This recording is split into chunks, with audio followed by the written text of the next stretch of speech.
অনেকক্ষণ দাঁড়িয়ে থাকতে, উঠতে বসতে হাঁটু কোমরে ব্যথা হচ্ছে, তাহলে আপনি হাড়ের স্বাস্থ্যের দিকে নজর দিন।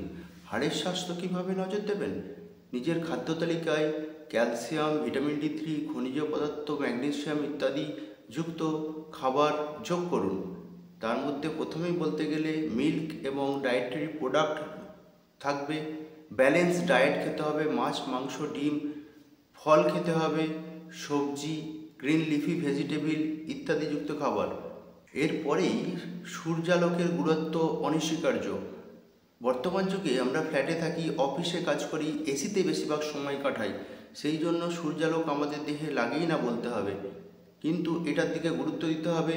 যদি আপনার ক্যালসিয়াম, ভিটামিন D3 ডেফিসিট থাকে, তাহলে আপনার ডাক্তারকে দেখিয়ে তার ট্রিটমেন্ট নিন, ওষুধ বা ইঞ্জেকশন গ্রহণ করুন।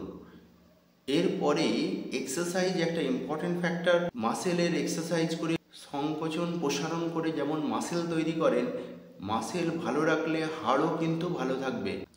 কারণ মাসেলের সংকোচন প্রসারণের জন্য বোনস ও জয়েন্টকে মুভমেন্ট করতে হয়। একটা কথা আছে, muscle is the soil for বোন।